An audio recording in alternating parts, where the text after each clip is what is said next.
ஒரு 20 பேர் மனு போட்டிருக்கான், 4 பேருக்கு மட்டும் போன் பண்றாங்க. தம்பி தேவையில்லை வேலையெல்லாம் நீங்க பார்க்காது, நீங்க இன்னார் மகன் தானே. ஏன் 20 பேருக்கு போன் பண்ணது ஆம்பளை? போன் போட வேண்டியது 20 பேருக்கும். 20 பேர் இங்க இருந்து மனு கொடுத்திருக்காங்க, எங்க ஊரை சுத்தி இந்த கனிமூல திருட்டு நடக்குது, தடுத்து நிறுத்துன்னு கேட்டிருக்காங்க. 20 பேருக்கு அழைப்பு எடுக்க வேண்டியதானே, ஏன் எடுக்க முடியல? ஏன்னா இதுவரைக்கும் நடந்த கடந்த கனிமூல திருட்டை ஏன் நிறுத்தலன்னு கேட்பான். இப்ப நாங்க விடுவோம் நினைக்கிறீங்க?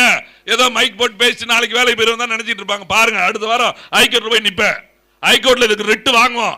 ஏற்கனவே தடுத்து நிறுத்த வேண்டிய கனிமூல திருட்டை தடுத்து நிறுத்தாத அந்த வருவாய்த்துறை ஆட்சியாளர் மீதும் இங்க இருக்கக்கூடிய கனிமூலத்துறை மீதும் நடவடிக்கை எடுக்கணும், ரிட்டு வாங்க தான் போறோம். ஏன்? வட்டாட்சியர் கொடுத்த சான்று இருக்கு. எங்க அண்ணன் வடிவேல் சொன்ன மாதிரி கிணறு வெட்டின ரசீது கையில இருக்கு. புறம்போக்கு நிலத்துல 50 டிராக்டர் வச்சு ஜேசியை வச்சு அள்ளி இருக்காங்க திருட்டுத்தனமா அப்படின்னு வட்டாட்சியரை எழுதி கொடுத்திருக்காரு எங்களுக்கு பதில். ஆன்லைன்ல பேப்பர்லாம் நீங்க அழிச்சிட்டு போயிடலாம், ஆன்லைன்ல கொடுத்துருக்கீங்க, ஒண்ணுமே பண்ண முடியாது. தண்ணி ஊத்தி அழிக்க முடியாது, அல்றப்பர் வச்சு அழிக்க முடியாது, அப்படியே ஃபார்வர்ட் பண்ணிடுவோம்.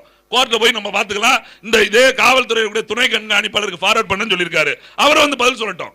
இங்க சட்டம் ஒழுங்கு நிலைநாட்டும் ஒரு ஆர்ப்பாட்டம் நடக்குனா மட்டும் காவலுக்கு வர்றாங்க. ஒரு போராட்டம் நடத்தும் போது ப்ரொடெக்ஷன் கொடுக்கிறதுக்கு அதை தடுத்துறதுக்கு போலீஸ் வருது. களவு நடக்கிற போது போலீஸ் எங்க போச்சு? ஒரு தாசில்தார் சொல்லியிருக்காருல, தாசில்தார் சொன்னதுக்கு பிறகும் ஏன் அந்த காவல்துறை மீது நடவடிக்கை எடுக்கவில்லை? அவன் பதில் சொல்லணும். ஏற்கனவே காவல்துறை டங்கு டங்குன்னு ஆடிக்கிட்டு இருக்கு. மதுரை உயர்நீதிமன்றத்தில் எங்க தம்பி அஜித் குமார்